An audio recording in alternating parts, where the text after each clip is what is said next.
Uma sessão de apresentação do livro Mulheres Incomuns. O livro Mulheres Incomuns tem vindo a ser apresentado no país. Esta é a nossa terceira sessão de apresentação. Aliás, quarta. Obrigada por me terem corrigido. E tem sido uma emoção ver uma sala cheia de pessoas, homens e mulheres, que juntos acham que vale a pena dar mais visibilidade às mulheres, nas suas várias funções, nas várias dimensões que podem trabalhar, fazendo com que esta seja uma causa cada vez mais de todas e de todos. E, portanto, muito obrigada e bem-vindos a esta sessão de apresentação. Nós vamos começar a sessão de apresentação com a presença aqui em palco da Luísa Bernardes, representante da iniciativa Mulheres em Comuns. Luísa.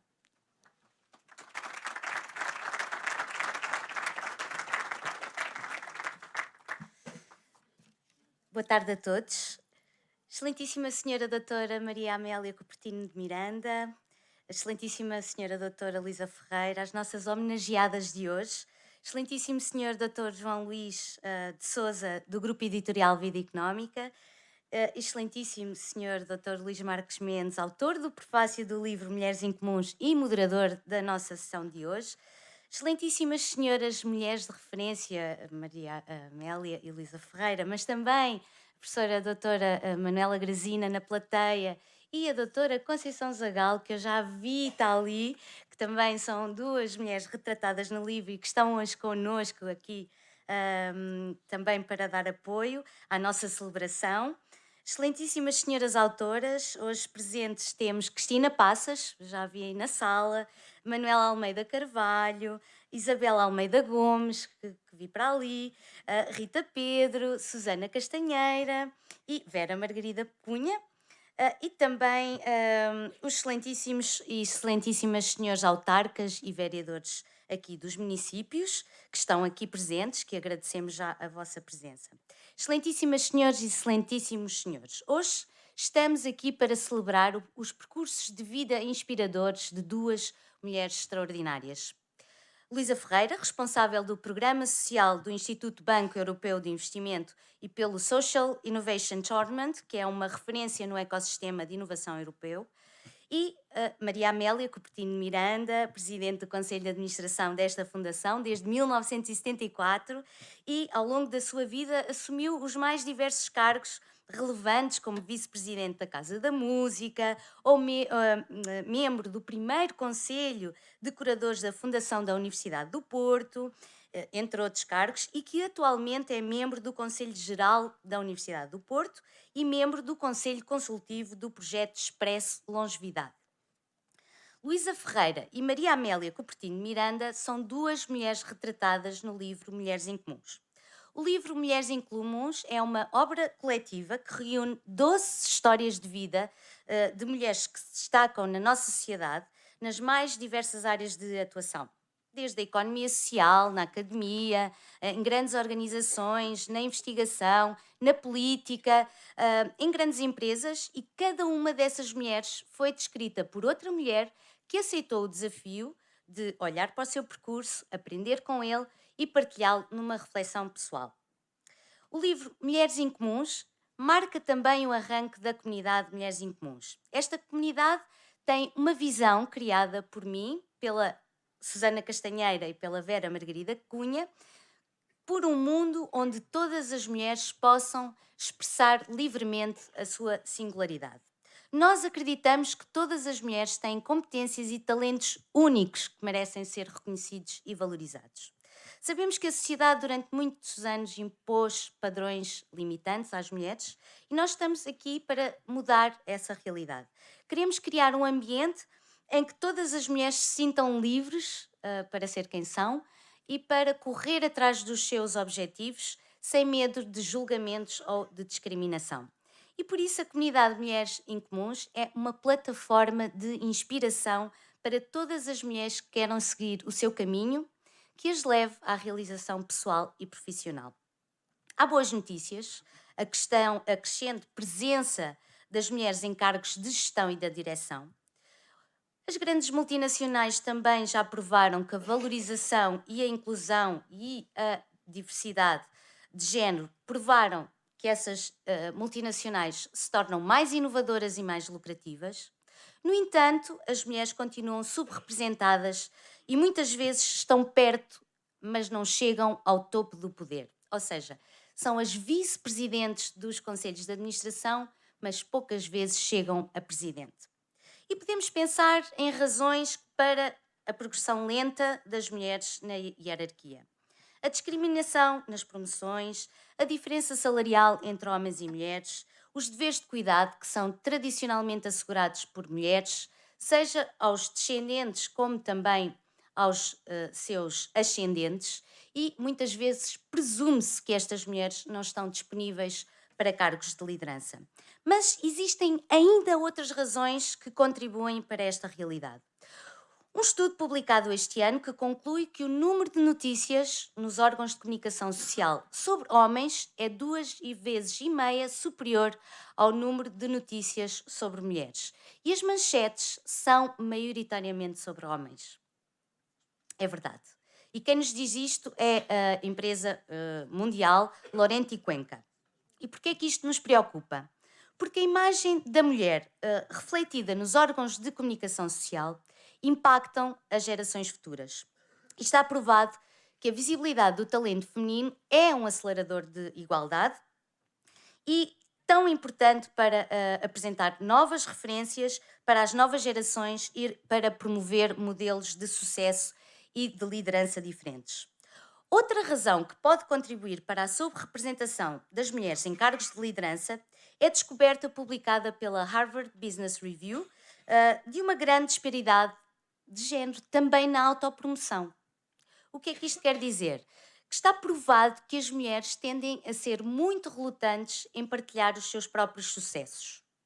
As mulheres não gostam de partilhar os seus próprios sucessos. Mas depois a Forbes publicou um artigo a dizer que as mulheres estão sempre ansiosas para celebrar o sucesso das outras pessoas. E foi esta a oportunidade que nós encontramos. Nós vamos celebrar o sucesso de mulheres inspiradoras da nossa sociedade e dar visibilidade a estas referências que podem também inspirar quer as atuais gerações como as novas gerações também. E então o que é que nós decidimos? Criar uma comunidade aberta a toda a sociedade, a mulheres e a homens também, com a missão de celebrar o sucesso no feminino e que normaliza a presença das mulheres em todas as áreas e em todos os setores de atividade. Acreditamos que é uma forma de empoderamento das mulheres ao dar a conhecer mais modelos de referência femininos que sirvam de inspiração e capitalizadas através da criação de alianças que possam ainda dar mais visibilidade a estes exemplos. E o Grupo Editorial Vida Económica foi o nosso primeiro aliado, aumentando a sua oferta editorial com a publicação do livro Mulheres Incomuns, dando visibilidade a estes 12 exemplos de mulheres de referência. E para realizar a missão de celebrar o sucesso no feminino, esta comunidade de mulheres incomuns precisa de aliados. E os aliados são fundamentais para a prossecução da nossa missão. E por isso eu queria agradecer a todos os nossos aliados e aliadas e pedia uma salva de palmas para o Grupo Editorial Vida Económica e a toda a equipa na pessoa do Dr. João Luís de Sousa.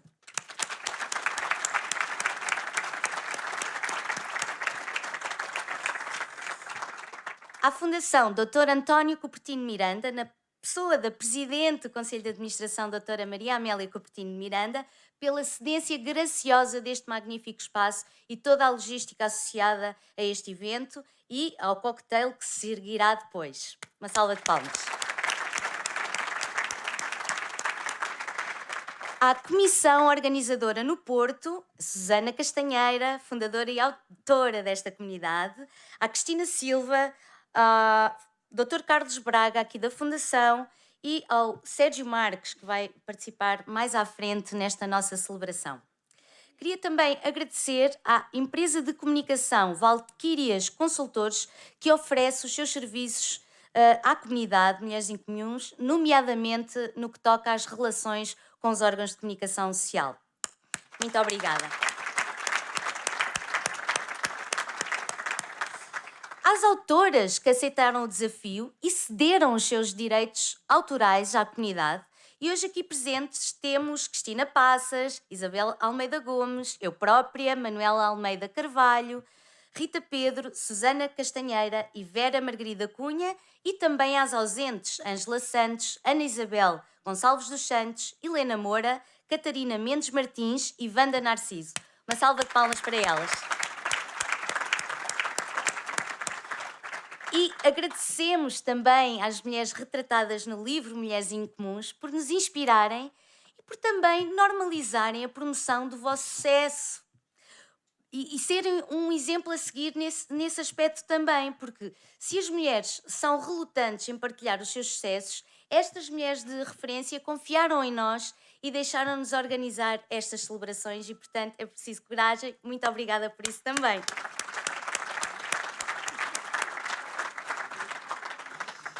E hoje connosco temos Luísa Ferreira, Maria Amélia Cupertino Miranda, Conceição Zagal e Manuela Grazina, mas também às ausentes Cecília Carmo, Cesaline Abcacis Moedas, Cidália Pina Vaz, Isabel Ferreira, Luísa Neto, Maria Manuela Leitão Marques, Rita Nabeiro e Sílvia Nunes, as 12 mulheres de referência. Aos prefaciadores Filipe Almeida e Luís Marques Mendes, hoje connosco aqui presente, por serem aliados desta causa. Uma grande salva de palmas também a eles também. Um agradecimento especial hoje ao Sérgio Queixada, que eu sei que ele também está aí, e que também foi alguém que me ajudou a focar neste objetivo de publicar um livro e me ensinou que o sucesso está na preparação. Uma salva de palmas para eles também. À Pista Mágica Associação por ter acolhido a comunidade e porque partilhamos os mesmos ideais, o potencial do voluntariado e da cidadania ativa enquanto caminhos para a transformação social. Hoje, Sónia Azevedo. Agradeço também à minha filha, que é o meu maior propósito, porque se a tendência atual se mantiver, a minha filha terá de viver 239 anos para viver numa sociedade verdadeiramente equitativa. Ainda esta semana, a UN Human, que é o órgão das Nações Unidas para a Equidade e Empoderamento de Mulheres e Meninas, confirmou que ainda não existe um único país, nem nenhum setor de atividade, que tenha resolvido a questão da diferença salarial entre homens e mulheres, por exemplo. E por fim, quero agradecer a vossa presença. O talento feminino enche salas e precisa de continuar a ser celebrado, e por isso precisa de aliadas e de aliados. E todos vós poderão aliar-se à comunidade através da compra do livro, porque cada exemplar vendido, uma parte reverte a favor da causa de empoderamento feminino. Também podem recomendar mulheres de referência para futuras ações. Podem envolver-se através do voluntariado, como as nossas autoras e todas as pessoas e organizações envolvidas nas celebrações. Poderão fazer um donativo ou tão só partilhar os nossos conteúdos nas vossas redes sociais para aumentar ainda mais a visibilidade destes exemplos. Se cada uma de nós estiver isolada na sua bolha, nada acontece. Mas como nos rios, cada gota se juntar a outra gota, vai se tornar numa força, numa onda que nenhuma barreira é capaz de travar. E esta é a onda da mudança. Nós podemos e devemos fazer parte da onda da mudança, da onda da transformação social que queremos ver no mundo. E por isso, muito obrigada, bem-vindas e bem-vindos à comunidade Mulheres Incomuns. Muito obrigada.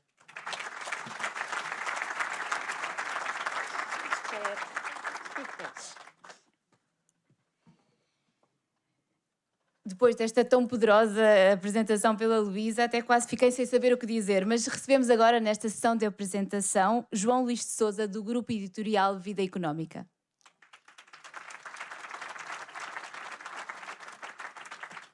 Bem, então, muito boa tarde a todos.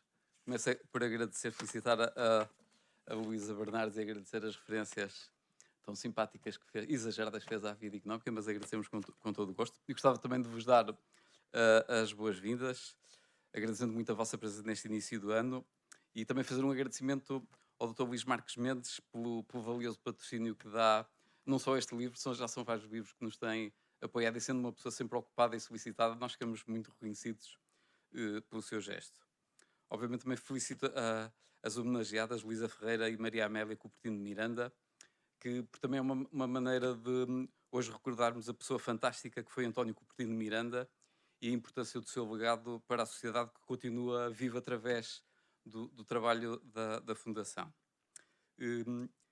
Queria também fazer um agradecimento às mulheres incomuns da vida económica, a Ruth Barreira e a Cristina Ferreira, pelo trabalho desenvolvido na preparação e na distribuição do livro. Eu gostava de partilhar 3 pontos muito breves e um deles, o primeiro ponto é uma confissão, porque há um princípio que eu julgo que todos conhecem, que os livros mais bem-sucedidos e mais vendidos, eles começam por ver a sua publicação recusada uma série de vezes antes de nascerem. Portanto, parece que existe alguma dificuldade em ver o potencial e o interesse das obras. Portanto, nós não recusamos a publicação do Mulheres Incomuns, porque achamos que era algo diferente e inovador. Nunca tínhamos tido um livro escrito unicamente por mulheres e sobre mulheres, e por isso achámos que o devíamos fazer.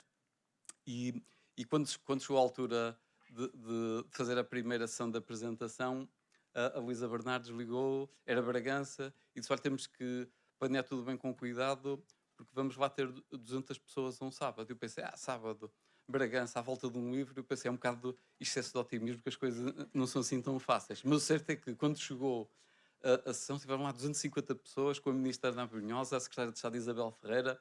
Eu julgo que foi o maior lançamento do livro alguma vez feito em Bragança, e fiquei surpreendido pelo trabalho que foi feito, também pelo interesse que o livro despertava. Por isso a confissão é essa: nós aceitámos publicar um pouco pensando porque não, quando devíamos ter pensado porque sim.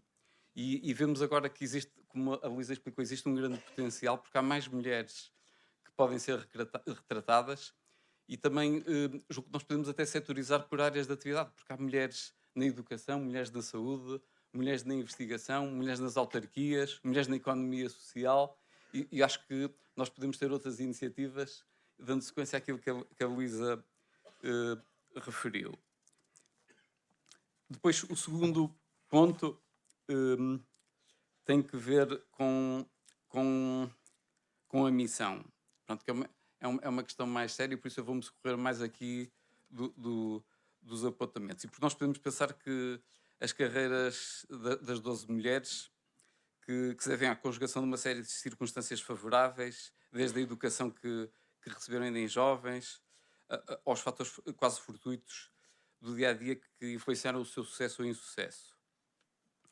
Mas hoje é cada vez menos incomum vermos mulheres em lugares de responsabilidade.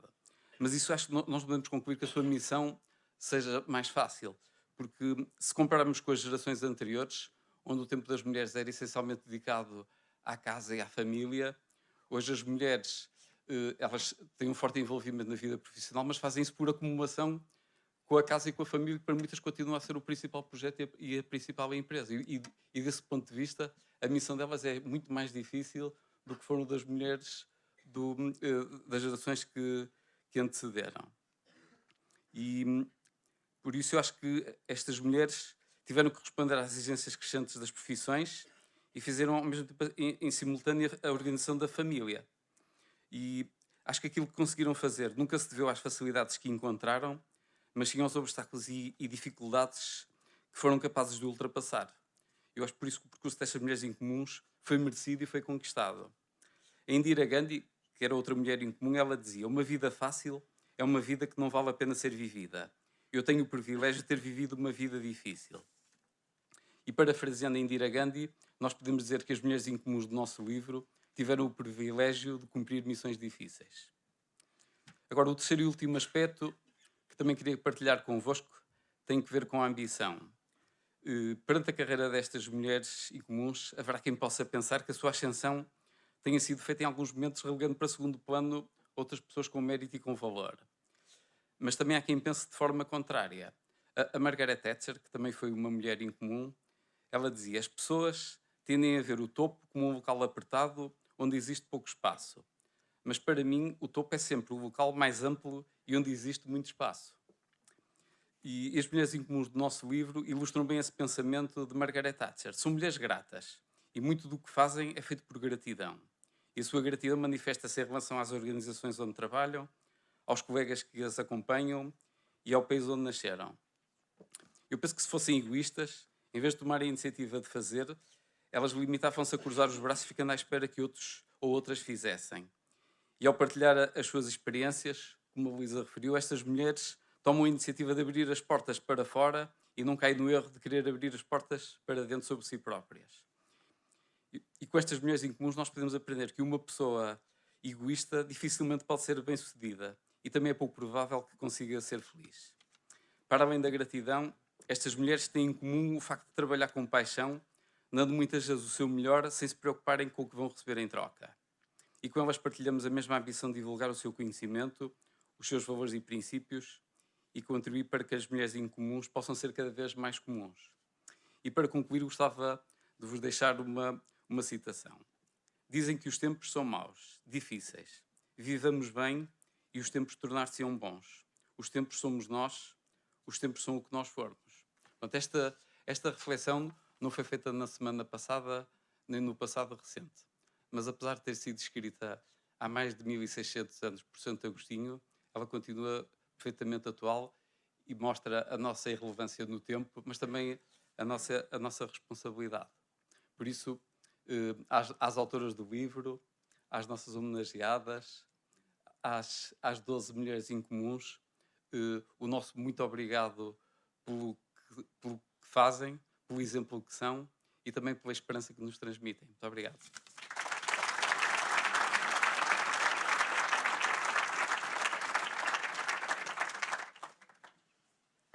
Muito obrigada. Os tempos são o que nós formos, não é? Como diz, e este é o tempo das sinergias e das parcerias. E este será o tema deste nosso primeiro painel, que vai contar com a presença das duas autoras e das duas mulheres que estamos aqui hoje a celebrar.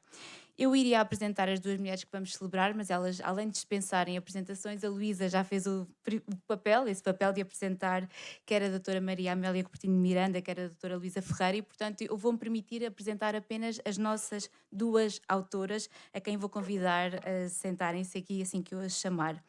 A Rita Pedro nasceu na cidade de Coimbra, onde cresceu, estudou e regressou no início de 2022, após um enriquecedor desafio profissional no Ribatejo e o inigualável desafio pessoal de ter sido mãe 2 vezes. Na esfera académica, em 2012 concluiu a licenciatura em Gestão e no ano 2014 concluiu também o mestrado em Gestão na Universidade de Coimbra. Esteve envolvida desde sempre em projetos no âmbito da internacionalização, da inovação e do empreendedorismo e agora aceitou este grande desafio de escrever sobre uma das nossas mulheres homenageadas. Rita, eu convidava-te, claro, a receberes uma salva de palmas e a sentar-te aqui.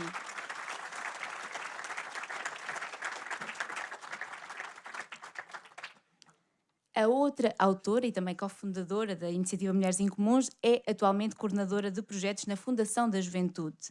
É licenciada em Psicologia e com um vasto conhecimento e ampla experiência no setor público, nas áreas da educação e inovação social, coordenação e acompanhamento de diversos projetos piloto de inovação social, lançamento do Centro de Inovação Social Metropolitano, mentoria de projetos em fase de aceleração, e tudo mais que vocês possam imaginar. E mais recentemente foi cofundadora da comunidade Mulheres Incomuns, é a Susana Castanheira.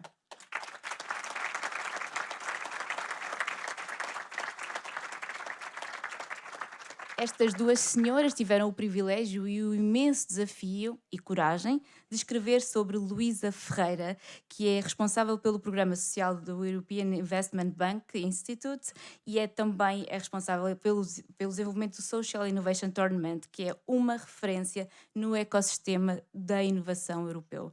Luísa convidava a juntar-se a nós.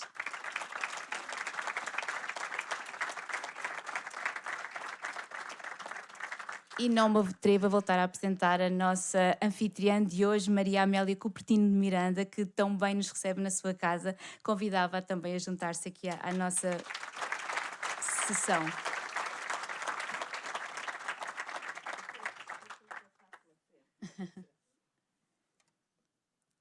E claro, deixando para último a pessoa que tão generosamente aceitou ter escrito o nosso prefácio, que nos tem acompanhado em algumas dessas sessões de apresentação e que dispensa todas as apresentações que nós possamos fazer e, portanto, eu não tenho essa coragem. Luís Marques Mendes.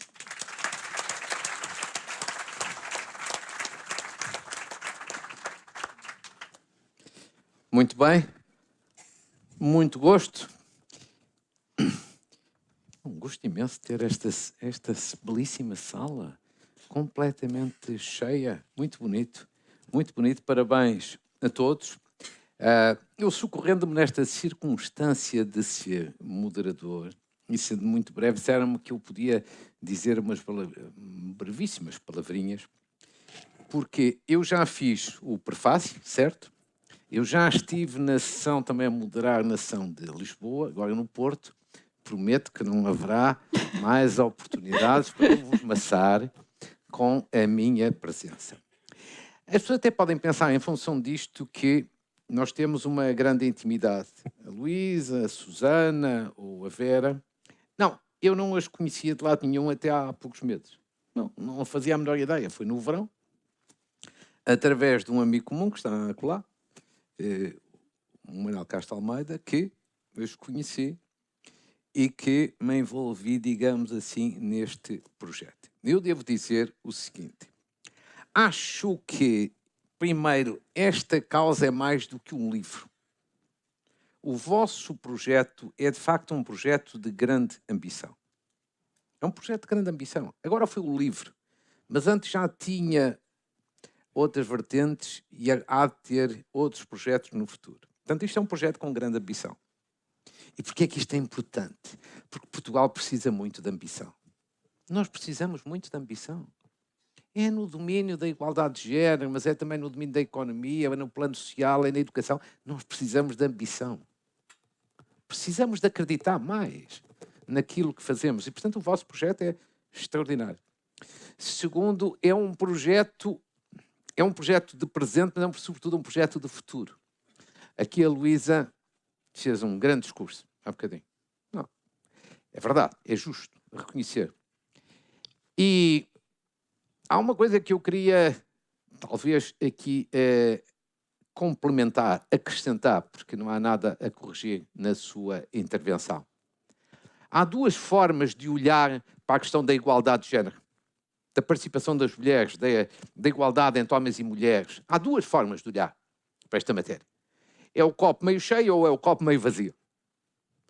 Eu prefiro ver as coisas como o copo meio cheio. As coisas estão a melhorar. Há 50 anos deu-se o 25 de Abril. Eu tinha 16 anos. Estava a acabar o antigo liceu. O meu curso na faculdade é 75-80. Quase não tinha, num curso que começou com 800 alunos, quase não havia mulheres no meu curso. Quando, no final de 1985, deixei a advocacia que fazia aqui no Norte para ir para o governo, tinha 28 anos, eu não encontrava quase uma mulher como magistrada, seja do Ministério Público, seja magistrada judicial. Hoje são quase todas. A grande maioria. Isto acho que é uma mudança importante. Isto é muito positivo. Claro que a Luísa tem razão. Há muito ainda a fazer. Mas é esta parte de ver que durante 50 anos houve uma enorme mudança que nos dá espírito de futuro, confiança e esperança. E nós somos um país também que precisa muito, além da ambição de acreditar, de esperança e de confiança. E por isso é que acho que este projeto é um projeto com ambição, é um projeto com futuro e é um projeto com rosto.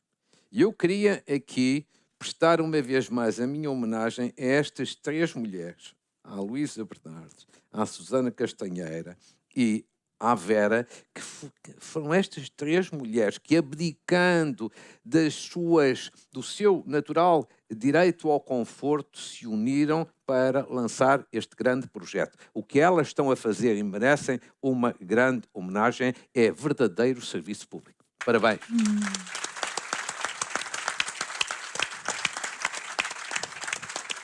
E depois só mais uma palavra, porque o importante é que os bons exemplos falem, não sou eu.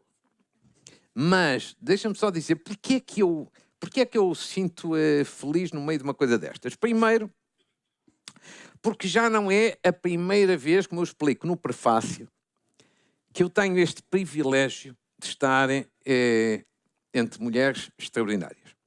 Porque eu, mais a Conceição Zagalo, que está ali ao fundo, a Conceição Zagalo, para as pessoas que menos conhecem, é uma força da natureza. É uma grande amiga, uma pessoa que eu admiro muito, que estimo muito. E eu e ela já fazemos parte, há uma meia dúzia de anos, de uma outra iniciativa que se chama Mulheres Inspiradoras. De uma revista, que é uma revista de mulheres, a revista Ativa, com esta curiosidade. Tem um júri que todos os anos reúne e delibera e escolhe as mulheres inspiradoras na economia, nas artes, na cultura, no desporto. Eu sou o único homem entre várias mulheres nesse júri.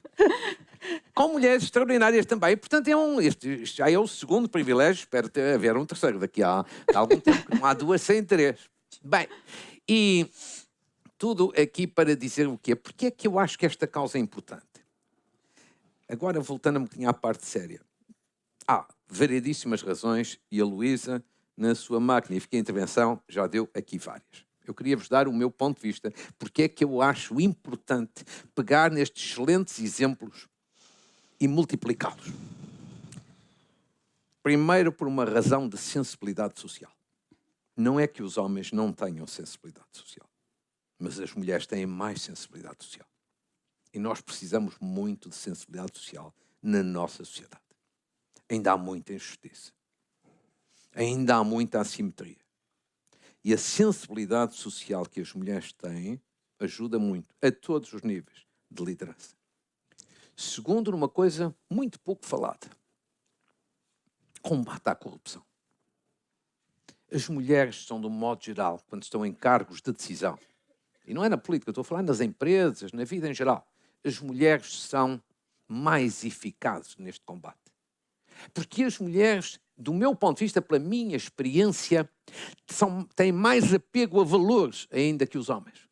Não quer dizer que os homens, não sei agora, os homens são os corruptos, não é isso que eu estou a dizer. O que eu estou a dizer é, as mulheres são mais apegadas a valores e são menos permissivas quando alguém quer fugir às regras. E isto é muito e muito importante, porque na nossa sociedade a corrupção mata a economia e mata a democracia.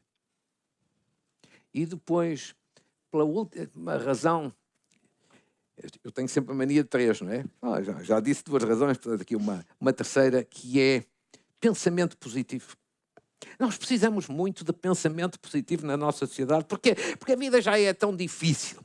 Os problemas já são tão grandes. As ansiedades, as incertezas, as instabilidades, sobretudo o que vem de lá de fora, que nós precisamos de pensamento positivo. E as mulheres, não quer dizer que não haja homens com pensamento positivo. Eu, por exemplo, considero-me modestamente um desses. E há milhentos outros, aqui na sala e fora da sala. Mas eu acho que as mulheres têm ainda mais pensamento positivo. Até por esta razão, porque uma mulher, para se afirmar, tem que fazer tão bem quanto os homens e, preferencialmente, tem de fazer um bocado mais que os homens. Portanto, há um conjunto de dificuldades e vence tudo isso. E, portanto, por natureza, já é uma pessoa com mais pensamento positivo. E com isto me calo dizendo o seguinte: Luísa, você tem razão, até porque citou um estudo que é objetivo. Quem sou eu para contrariá-la? Mas só dar também este lado pela positiva. O estudo que citou diz que a maior parte das notícias na comunicação social, em Portugal e pelo mundo fora, é sobre homens. Com certeza. Mas deixe-me dizer-lhe o seguinte: esse é talvez o aspecto, a dimensão quantitativa. Mas do ponto de vista qualitativo, as coisas são diferentes. Há mais notícias sobre homens, mas as notícias sobre as mulheres são normalmente mais positivas do que sobre os homens. Quanto a isso, não tenho a dúvida. São menos, mas são boas. O que nós queremos daqui a 50 anos, hoje comemoramos, este ano, digamos assim, assinalamos os 50 anos do 25 de Abril, daqui a 100 anos, eu já cá não estarei, mas Vossa Excelência aqui estarão, para acentuar que o copo está cada vez um bocadinho mais cheio. E agora, sim, voltando a agradecer esta oportunidade, sem esquecer o ilustre editor, gostei de voltar a vê-lo e cumprimentando todos os presentes na pessoa do nosso querido Presidente da Assembleia Municipal do Porto, na pessoa dele, cumprimento a todas as pessoas. Aqui Aqui as senhoras que me acompanham estão todas mais que apresentadas e eu começaria aqui pela nossa anfitriã. Nós aqui vamos falar um bocadinho do papel da intervenção e das mulheres e tudo isso. Depois, no segundo painel, vamos falar um bocadinho desta instituição e de outras. Mas, a senhora, eu tenho uma grande admiração por esta instituição. Muito obrigada, Sator. Mas passei agora, nestas últimas 2 semanas, para além de ter uma grande admiração pela instituição, ter uma admiração ainda maior pela sua pessoa. Não, Sator. Não, mas eu vou explicar. Não que sei se deve. Eu tenho sempre a mania de explicar porquê. E depois as pessoas tiram conclusões. Pouca gente saberá que a doutora Maria Amélia foi presidente, iniciou as suas funções em 1974. Tinha 27 anos. Dirigir uma instituição que na altura já tinha 10 anos, sensivelmente. A seguir, em 1975, não interessa agora, mal ou bem, dá-se a nacionalização da banca. Esta fundação vivia em grande medida do Banco Português do Atlântico. E, portanto, fica reduzida quase a nada. E eu acho notável o seu exemplo, de facto, de liderança, de reconstruir tudo isso e chegar a este papel notável que hoje tem esta instituição na cidade do Porto, no Conselho do Porto e no país. E por isso, a questão que lhe colocava é, senhora doutora, como é que é, de facto, qual é o segredo desta liderança no feminino? Sator. Não é Eu verdade? acho que o melhor é começar pelo princípio. Também parece bem.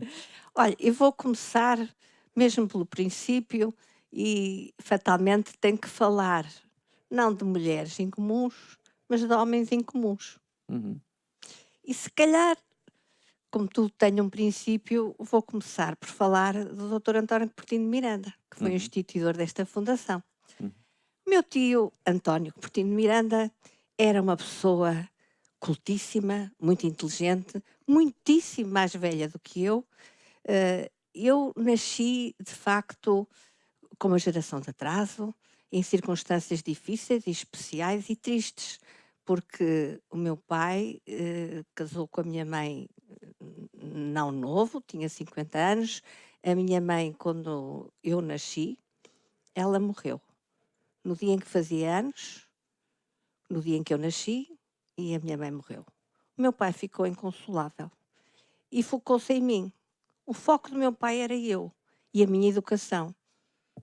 Mas, como se isso não bastasse, o meu tio António, que não tinha filhos, resolveu ser segundo pai. E então não me largava. Era uma coisa impossível. E convidava-me a toda a hora. E eu lá ia para os almoços que ele dava a toda a hora. E não imagina as pessoas extraordinárias que naquela mesa se sentavam.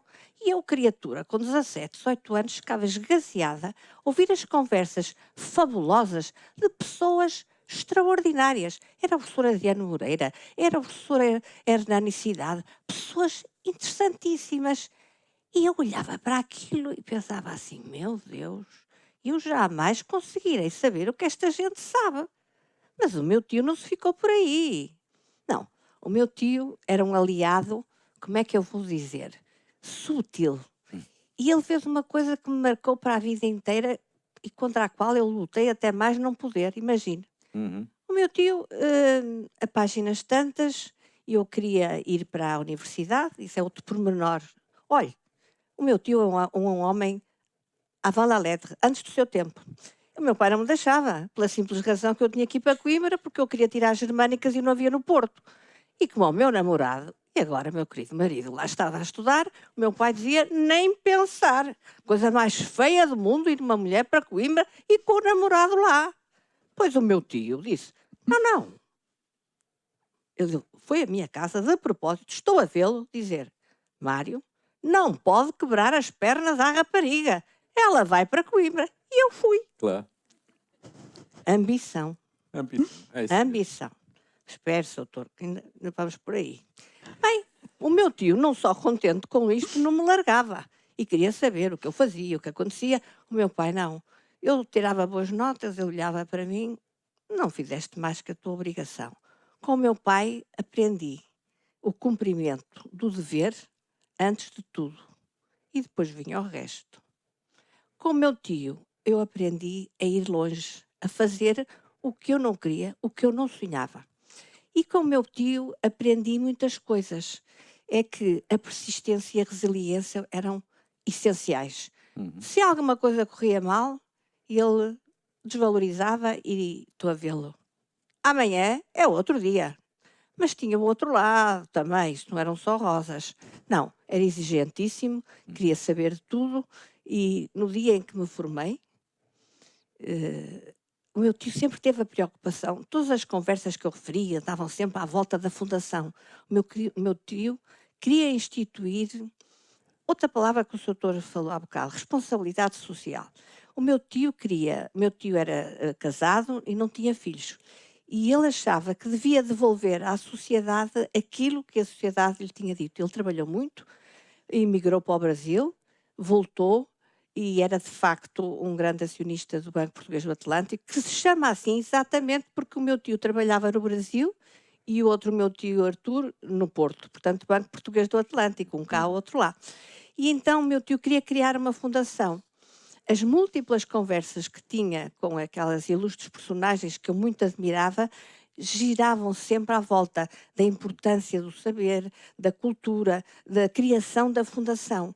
E nunca nada era o suficiente para se criar uma instituição que acabou por vir a ser criada porque o meu tio achava que a educação e a cultura eram os motores do progresso, não só das pessoas, como da sociedade. Uhum. Como vê, eu fui criada no Muito mundo de bem. homens, Magnífico. um mundo de homens que de facto acreditavam que a sociedade se melhorava através da educação, do progresso, e fui criada a acreditar que nós temos deveres para com a sociedade. E mais, a surpresa maior foi que no dia em que me formei, o meu tio me perguntou: então, agora acabaste? Acabei. Então estás pronta para começar a trabalhar? Começas amanhã. Muito bem. Como? Eu? Aonde? Na fundação. Muito bem. Pronto. E assim começou a história que depois teve outros desenvolvimentos muito mais complicados. Vamos já voltar a isso. Vamos já voltar a esse tempo, porque ainda vamos falar bastante da Fundação e das suas atividades. Mas agora voltava-me aqui para a outra homenageada.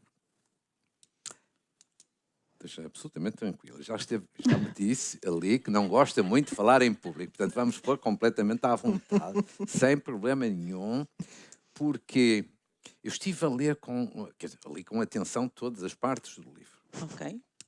Mas li com particular atenção o texto que ali a Rita escreveu a seu respeito. E partilhando aqui com todos, achei muita graça a duas ou três coisas a seu respeito. Primeiro, que é uma apaixonada. Segundo o livro, é uma apaixonada por aquilo que faz, é uma apaixonada pelo empreendedorismo social, uma apaixonada por biografias, eu também sou. Ok. Eu também sou, adoro isso. E depois que acredita muito que a forma mais de valorizar a liderança no feminino, o sucesso feminino, é sobretudo pela cultura do exemplo. Eu também concordo consigo, e até dar um exemplo da sua mãe. Luísa, hoje está numa instituição importante e aposta fortemente no empreendedorismo, na inovação social. O que é que, além do que está a ser feito, o que é que acha que mais pode ser feito para que mais mulheres possam, de facto, ter sucesso e serem retratadas? Eu vou começar a minha resposta. Pode. Posso começar com a Por onde entender? Por onde entender. Aliás, nós antes de estarmos aqui, eu e a Combinaram. Amélia, nós estivemos a falar Nas minhas costas. e considerámos que as duas fomos um bocadinho enganadas quando recebemos este convite. Sim. E Culpa da Susana, da culpa Luísa, não, da começou Vera. com a Susana, que já conheço há muitos anos, e a Susana telefonou-me um dia e disse-me: na formação com o Filipe Santos temos este projeto, eu e a Luísa e a Vera, e é um projeto sobre mulheres. Eu acho que o projeto nem começou com o nome de Mulheres e Comuns, não começou com outro nome, mas pronto. E precisava que, se tiveres algumas ideias para partilhares de nomes, e ficou por aqui. Depois convidam para o podcast. O projeto começou com o podcast, por isso eu já não tive muita vontade de dizer que sim ao podcast, mas, e já vou voltar aí, À vontade. exatamente disse que era uma coisa que eu se calhar há 40 ou 50 anos não diria, é preciso dar um role model às gerações mais novas. Nós temos tendência a trabalhar nos silos e eu pensei, pronto, conheço a Susana há muito tempo, vou fazer o podcast. A seguir veio a história do livro e quando foi o lançamento do livro, o primeiro que seria em Lisboa, que é onde eu estou, seria convidada. Graças a Deus não estava em Lisboa, estava no Luxemburgo, que é onde eu trabalho, disse, já está resolvido o assunto, não tenho de estar aqui a falar.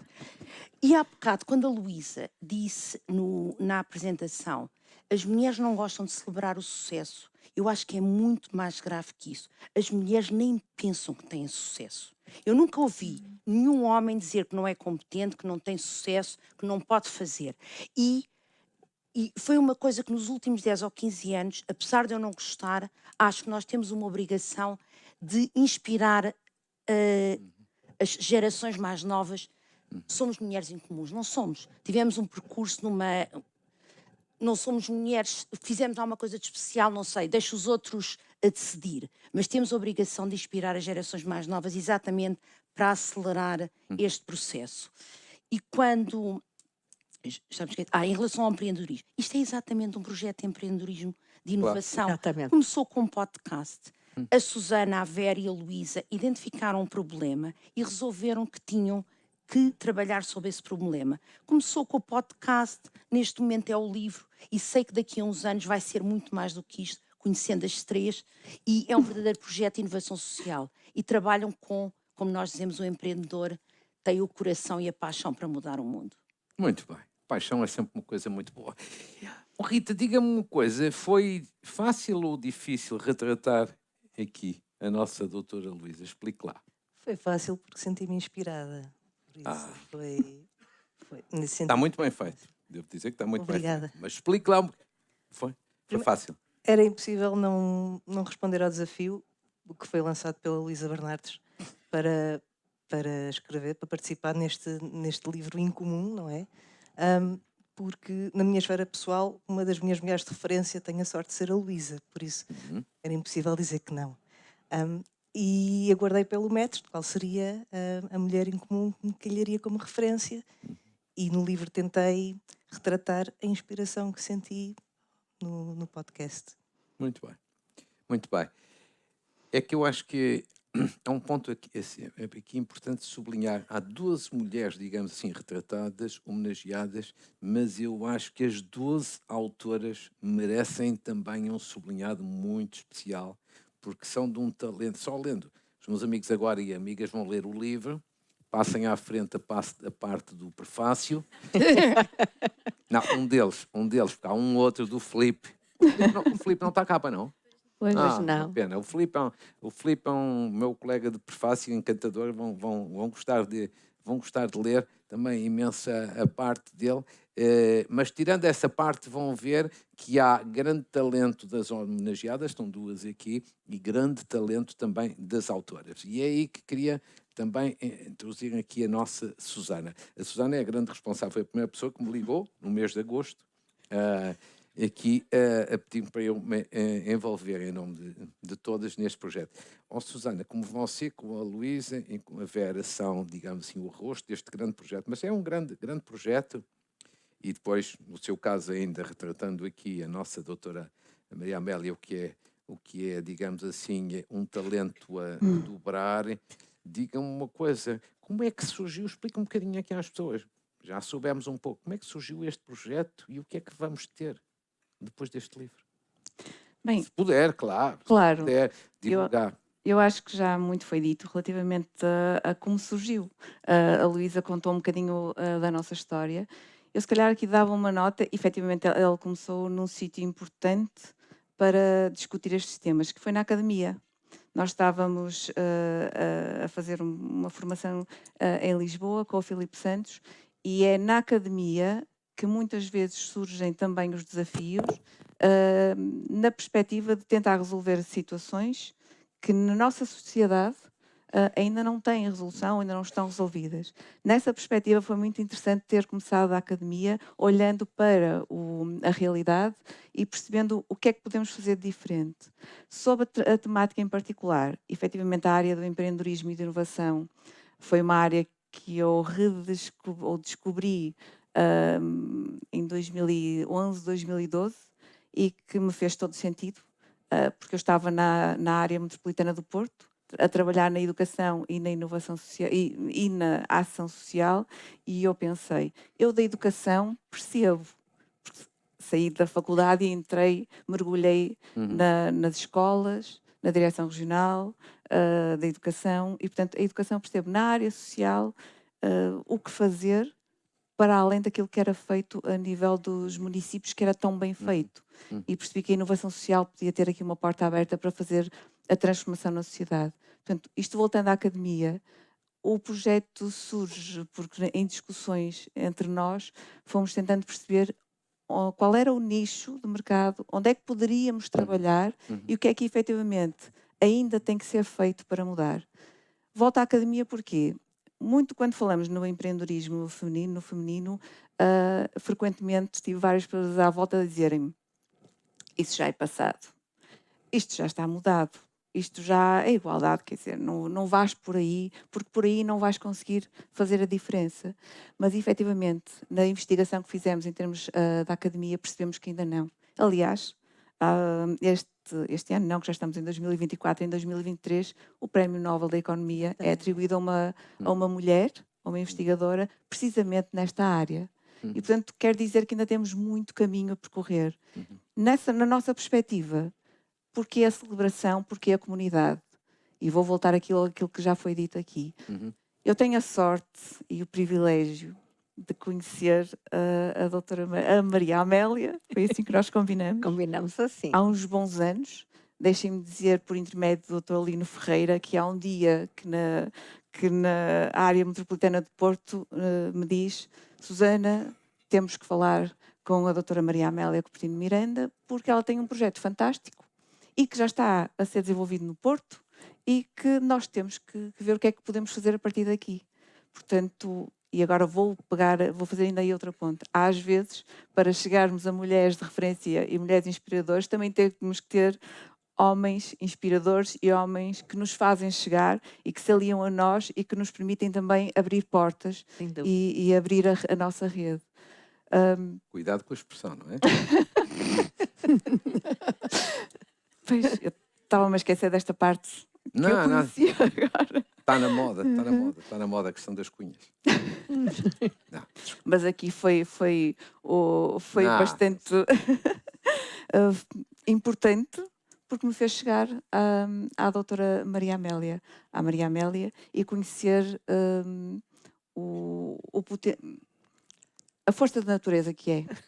E conhecer aquilo que passou a ser também para mim uma mulher de referência já há bastantes anos. Deixem-me só dar aqui uma nota Claro. e vai-me desculpar, porque eu tenho que fazer referência à doutora Conceição Zagalo, porque, É mais uma vez, É sempre justo. mais uma vez, falando em mulheres de referência, em 2004 estava eu noutras andanças e a doutora Conceição Zagalo vem bater à porta do sítio onde eu estava a dizer: eu tenho um projeto na IBM para trabalhar com a área profissional, as profissões, com raparigas das engenharias. E é só um projeto ligado e desenhado para as raparigas. E nessa altura eu estranhei, porque eu não sentia, achava que isto não era assunto.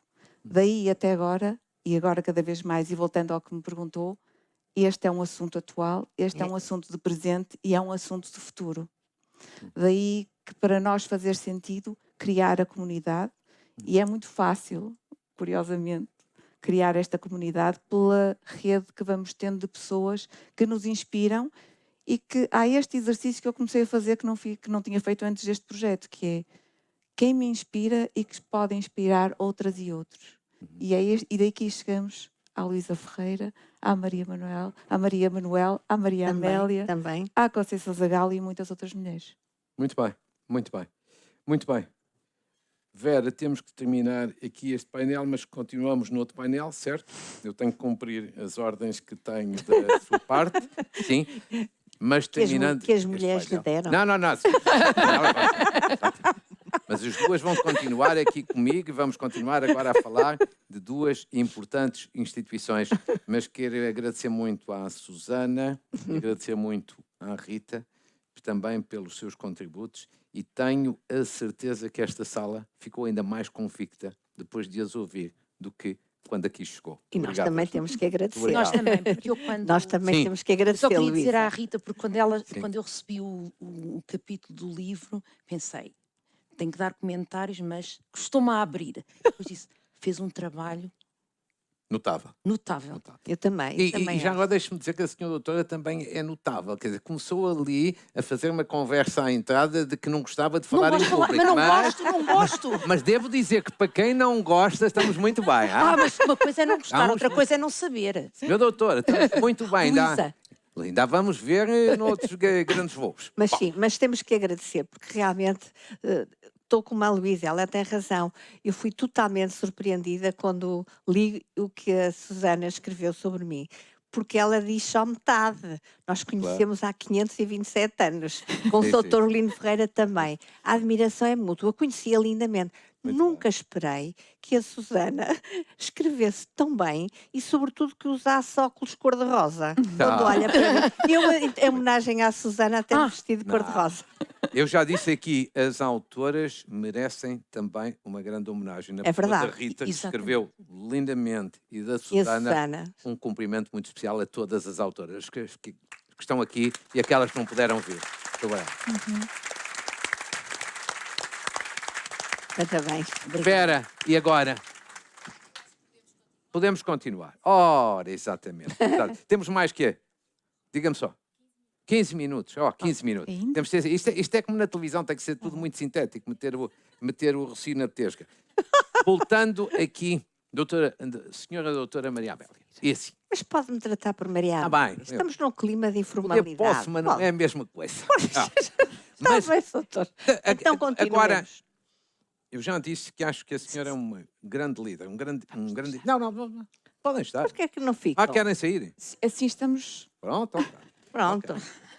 Desde que não me abandonem. Mas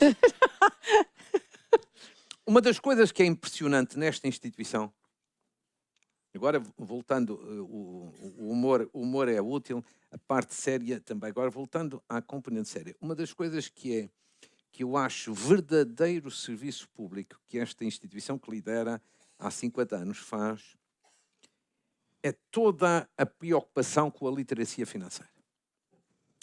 Sabe que eu tenho para mim que, já o disse publicamente várias vezes, nós temos grandes problemas de matéria de literacia, designadamente de literacia financeira. Acho que ainda apresentei recentemente um livro sobre essa matéria em Lisboa há 3 meses. Acho que naquela disciplina que há nas escolas, o que se chama Educação para a Cidadania, eu acho que é uma pena que as questões da literacia financeira não sejam, digamos assim, tratadas. Mas o que interessa agora é o seguinte. A Fundação faz um grande trabalho nesse domínio. É verdade. Tem aqueles 2 Tem belos programas. Tem vários. Tem vários? Tem Tem vários. vários. Além daqueles 2... Dirige-se a todos os públicos. Pronto. Às escolas, Era isso um aos... bocadinho. Senhor doutor, explica um bocadinho, talvez, aqui. Como é que estas começou o pessoas, programa? Como é que começou e quais resultados, Os resultados. sente que vão tendo? Sim. Eu tenho que começar por dizer que a Fundação tutela o Museu do Papel Moeda Sei. e que o Museu do Papel Moeda é bom também desmistificar um bocadinho. Eu acho que as pessoas ainda continuam a olhar para os museus como sendo uns repositórios de património. E hoje em dia, no século XXI, e os museus vão muito mais para além disso. E o Museu do Papel Moeda sempre se pautou por estar muito centrado na comunidade. Em 2008 começa com a Academia, mais uma vez, Susana, a importância da Universidade trabalhar connosco, a fazer um projeto de investigação porque queríamos perceber como é que as pessoas que vinham ao museu se relacionavam com o museu. Porque as pessoas vêm e depois, Há algum impacto? Acontece alguma coisa? As pessoas aprenderam alguma coisa?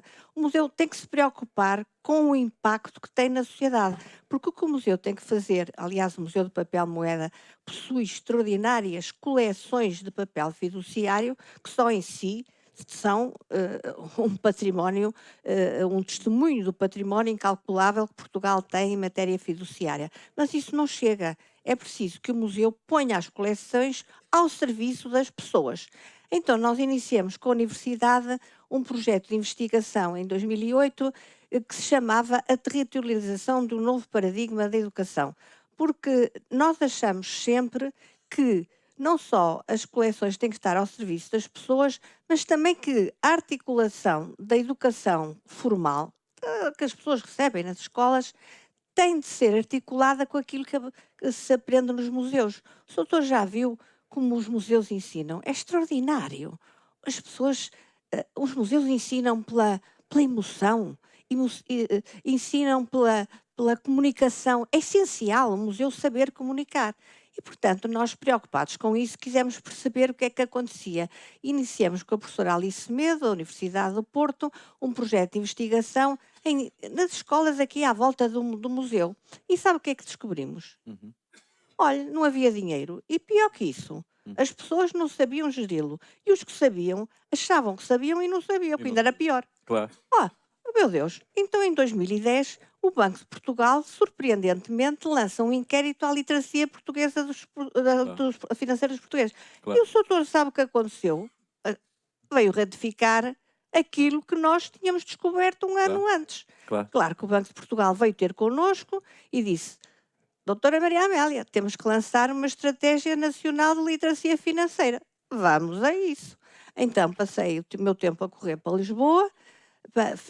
A Fundação passou a fazer parte do Conselho Nacional de Supervisores Financeiros em 2011. Em 2012 lança-se o Plano Nacional de Formação Financeira e isto já com uma condição, é que os trabalhos todos foram baseados no trabalho que a Fundação fazia, mas houve da minha parte uma exigência, que foi chamar o Ministério da Educação para participar, porque não tínhamos dúvida. Isto é assim. Nós voltamos à inovação social, Susana, e mais uma vez isto é um projeto de inovação social, mas nós só conseguiremos realmente alcançar uma mudança sistémica se nós conseguirmos envolver a sociedade e os decisores políticos. Assim sim, assim nós conseguiremos alcançar uma mudança sistémica e aí há de facto uma transformação da sociedade. Pois bem, então, o Ministério da Educação associou-se ao Conselho Nacional de Supervisores Financeiros, nós conseguimos fazer o Plano Nacional de Formação Financeira e começou, de facto, a educação financeira a ser ministrada baseada neste projeto de educação financeira que se destina às escolas, a todos os ciclos das escolas e que fornece não é só aos alunos, mas também aos professores uma formação acreditada que os torna confiantes no ensino. Isso é muito importante, faz toda a diferença, que é dar confiança e motivação aos professores, que é o que eles precisam. Precisam de estarem confiantes, precisam de estar motivados e valorizados. Esse trabalho, mais uma vez, de parceria, porque é nisto que eu acredito. Quando alguma coisa muda, é porque há parcerias, porque há trabalhos colaborativos, porque há quem acredite que só mudamos se estivermos todos juntos e a trabalhar no mesmo sentido. Pronto, isto avançou. E os resultados? Eu vou-lhe dizer, começamos com 3 turmas da cidade do Porto. 3 turmas na cidade do Porto. Eu queria dizer que, e tomei algumas notas para não me esquecer disto, neste momento o projeto está implementado a nível nacional, em mais de 80 municípios, e tem 87.500 alunos de todos os ciclos. Mas há coisas que eu deveria dizer e que são importantes para verificar como houve, de facto, uma mudança sistémica. Em 2021, a Católica Business School, está ali a professora Raquel Campos, liderou um estudo de investigação sobre o impacto social das fundações portuguesas. Aleatoriamente, 34 peritos escolheram várias fundações. Foram escolhidas 12 fundações que mereceram um estudo de impacto. E dessas 12 foram escolhidas 5 mereceram um estudo de caso. E o No Poupar está ao Canho foi um desses casos que revelou, juntamente com a Maze, É um dos programas. é um dos Tem uma programas, ideia. revelou ter um potencial enorme de mudança sistémica da sociedade. Portanto, isto só se alcança, de facto, com parcerias, com sinergias, que foi todo também um tema que falámos. E mais, hoje em dia, em 22, nós começamos a trabalhar diretamente com a CDE, para, enfim, dar parte do trabalho que fazemos e trabalhamos para a elaboração de uma estratégia financeira digital. E também o ano passado, em 23, nós fizemos parte da DigiFisma, que a nível da OCDE é a Direção-Geral que tem a seu cargo a literacia financeira, e o novo referencial de educação financeira, mais uma vez, foi elaborado com base no trabalho. Eu também quero dizer e agradecer à Luísa que, através do Instituto do Banco Europeu de Investimento, fez uma parceria com a Fundação, disponibilizou variadíssimos filmes que hoje constam da nossa plataforma e fez a tradução para português em reconhecimento de um trabalho que o museu tem feito e do nosso conhecimento de há 5 anos num congresso que houve em Viena, exatamente sobre literacia financeira. E, portanto, hoje em dia, Muito bem. já a literacia financeira já é mais reconhecida, já houve alguma transformação fruto, digamos, deste trabalho conjunto que envolve parcerias de toda a espécie Muito bem. e que faz medição de impacto social, Sr. Doutor. É absolutamente indispensável para verificarmos a eficácia de um projeto que haja medição de impacto social, ou seja, que como é que a sociedade é transformada. Nós fizemos-la durante vários anos e hoje sabemos que não só os participantes melhoraram imensamente as suas competências, 80 e tal % dos participantes melhoraram as competências de literacia financeira, criaram empatia com as famílias, porque seja, modificaram-se comportamentos, porque quando os pais dizem às crianças que podem ou não podem comprar as sapatilhas que tanto querem, é porque há um orçamento familiar que é Claro. preciso ser gerido. Claro. E isso muda a compreensão, muda a aceitação. Claro. E, portanto, estes projetos todos foram trabalhados juntamente com a Universidade do Porto.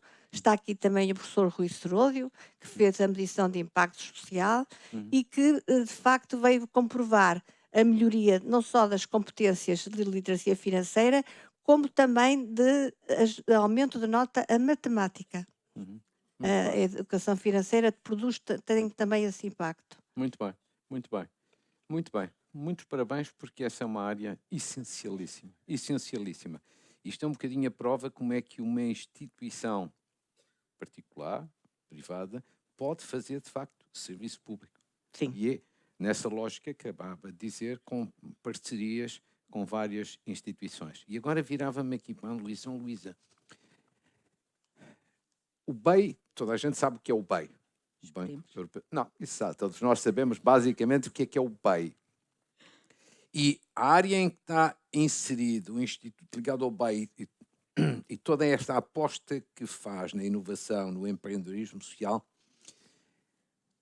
eu acho que era útil se pudesse aqui contar um bocadinho dessa sua experiência, já não apenas na questão da promoção da importância da mulher, mas o que é que daí pode resultar de positivo para a sociedade em geral e para a sociedade portuguesa em particular, do ponto de vista, digamos assim, de igualdade de oportunidades, do ponto de vista da igualdade social? Vou começar com a história do Instituto, porque o Instituto foi só criado há 12 anos. Certo. E basicamente o BEI, que é a instituição financeira de longo prazo da União Europeia, e neste momento se assumiu como o Banco Climático.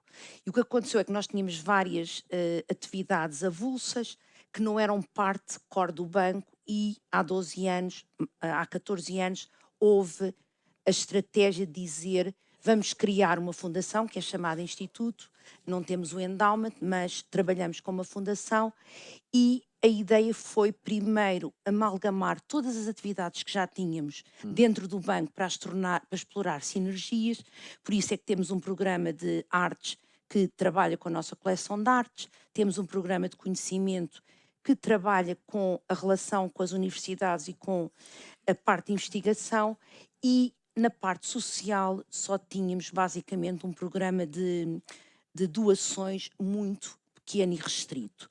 E tínhamos, como eu digo, uma tela em branco, o que é que vamos fazer no programa social.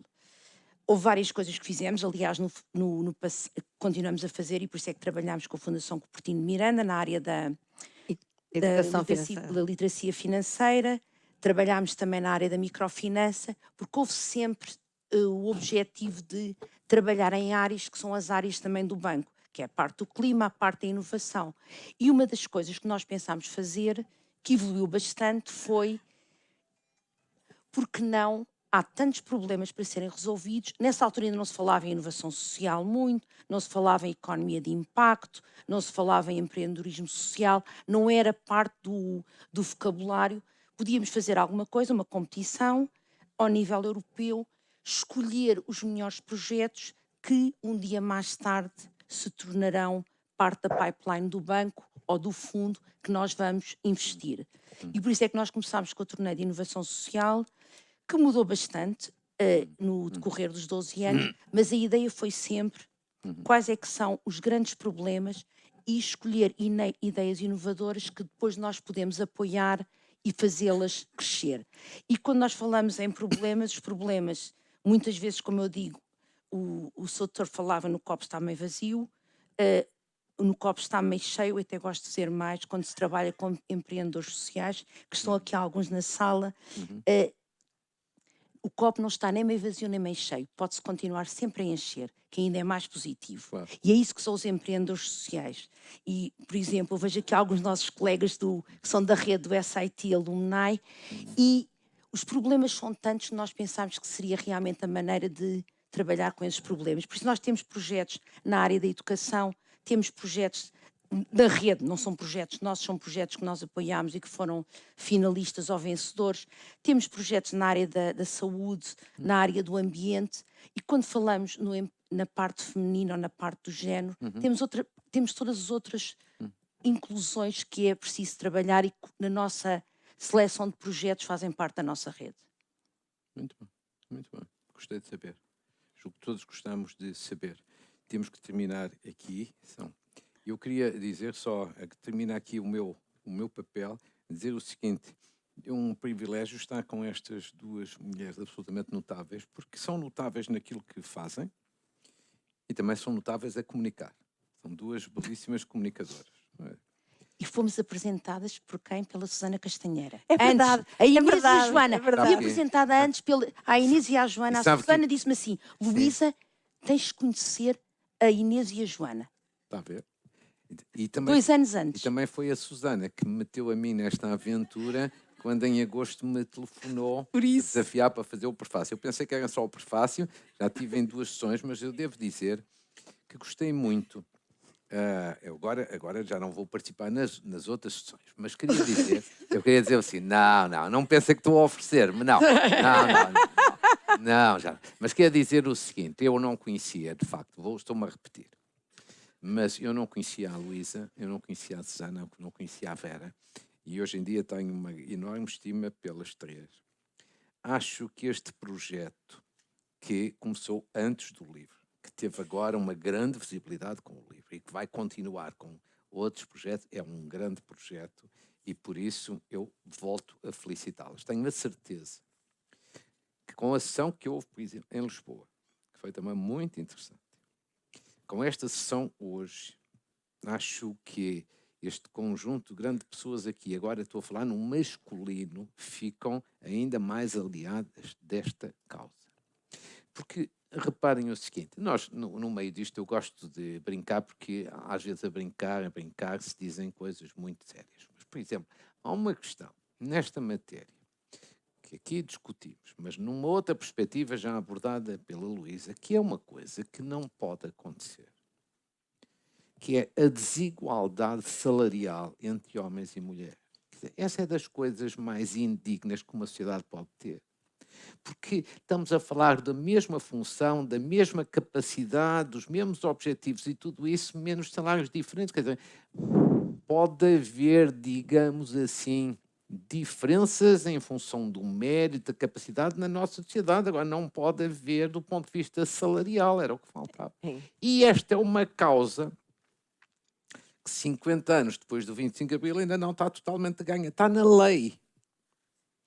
Mas isto não é um problema apenas de lei, é de passar à prática. Não se Por isso traduz é que esta matéria, exatamente, não é uma moda.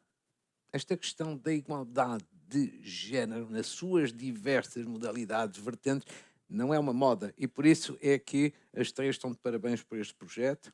E finalmente, eu, que tive o gosto enorme de estar aqui com estas duas mulheres que estão aqui ao meu lado. Senhora doutora, muitos parabéns. Além de todas as qualidades, a senhora é uma grande comunicadora, para além de ser uma grande líder.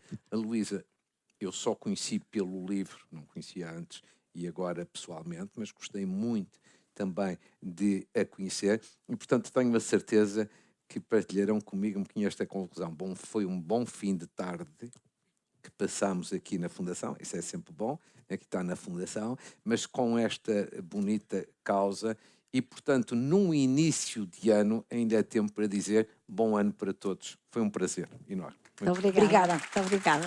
Muito gosto. Foi um gosto enorme. Muito obrigada pela sua... Obrigada. Um gosto. Para quem estava cheio de problemas de falar...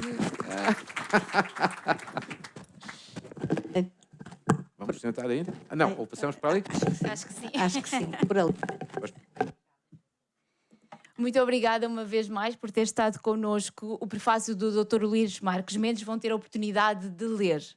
Mas, como já sabem, este livro é tão incomum que não tem um prefácio, mas 2 prefácios. E vamos ter a oportunidade agora de conhecer aquele que também gentilmente nos foi cedido pelo Filipe Almeida. E para isso contamos com mais um momento que é também um momento de arte, um apontamento musical.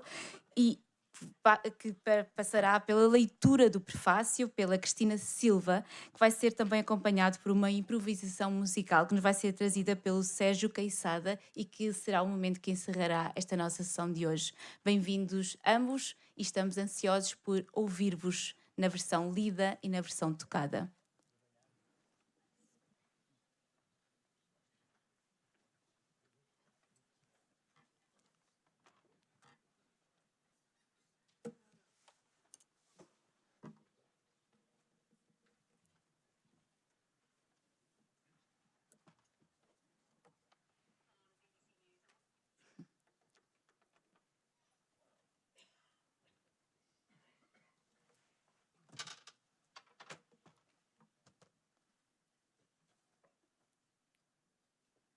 Agora que já os temos em palco, temos que os celebrar com uma salva de palmas. Cristina Silva e Sérgio Queiçada.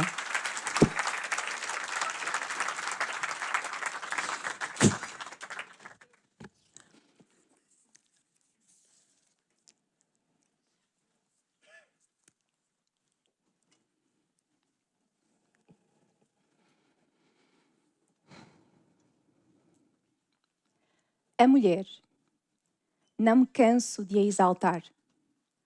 Dona do mundo e depositária do futuro, nunca o quis sequer parecer.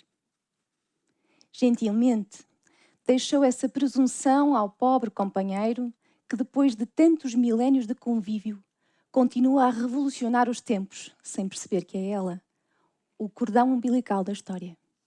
Miguel Torga, 12 de outubro de 1978.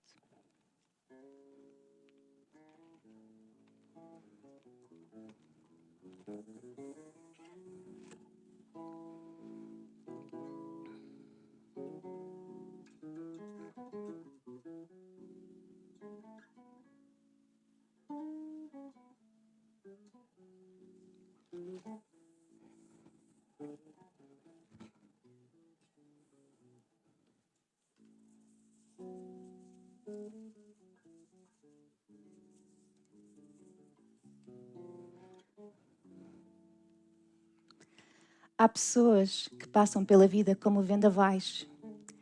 Quase todas as que conheci são mulheres. Com elas, aprendi a gostar de ouvir, a gostar de saber, a gostar de gostar. Aprendi também a querer, a perder e a esperar. De dia a sentir, de noite a acreditar.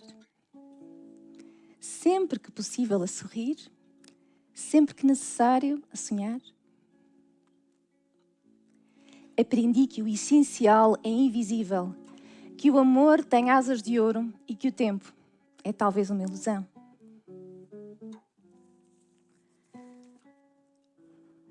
Aprendi que o segredo da vida são os laços, como linhas de embaraços, iogurte com pedaços ou braços com coração.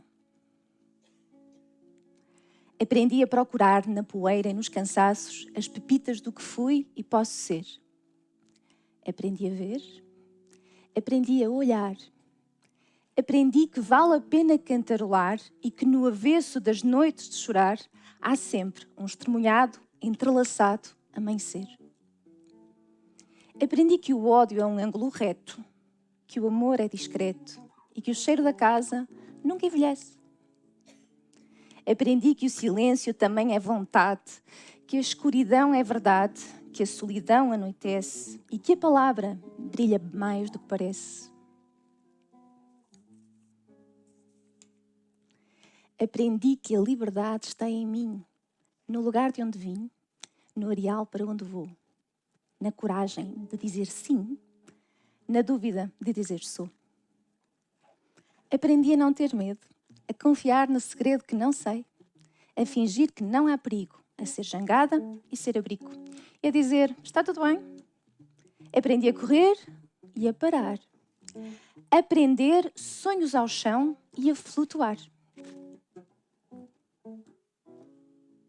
Aprendi que o maior pecado é não semear o dia, não cultivar empatia, não partilhar a alegria, não ouvir o sopro de cada voz. Que devemos ser felizes, deixar crescer os narizes, as folhas, os caules, raízes e beber a poesia, grossa ou fina, divina, em todos nós. Que cada pessoa conta, que ninguém é uma ilha, nem se pode substituir. Que somos partes de um todo, que amamos do mesmo modo, diferentes, só no vestir.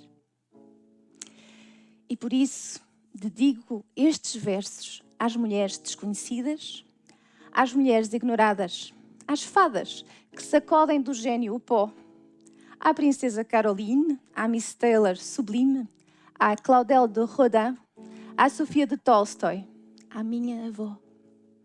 E aos homens que me ensinaram a aprender que no centro do centro há uma mulher, aqui fico por inteiro, neste prefácio envergonhado, despido num lençol amarrotado de memórias, com o sorriso à flor da pele e das histórias, e a sede insaciável dos mortais. Eternizado num livro sobre 24 glórias, sobre o amor, sobre ideias, sobre todas as paixões contraditórias, sobre mulheres inteiras, solidárias, intensas, vendavais. Filipe Almeida, 5 de julho de 2023.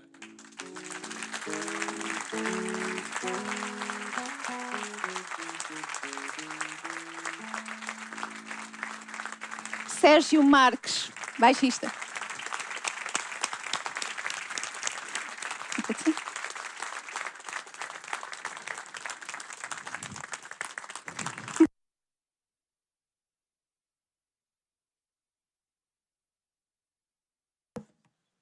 E eu, como tinha enganado no nome, Sérgio, peço imensa desculpa. Sérgio Marques, fica agora aqui reposta à verdade.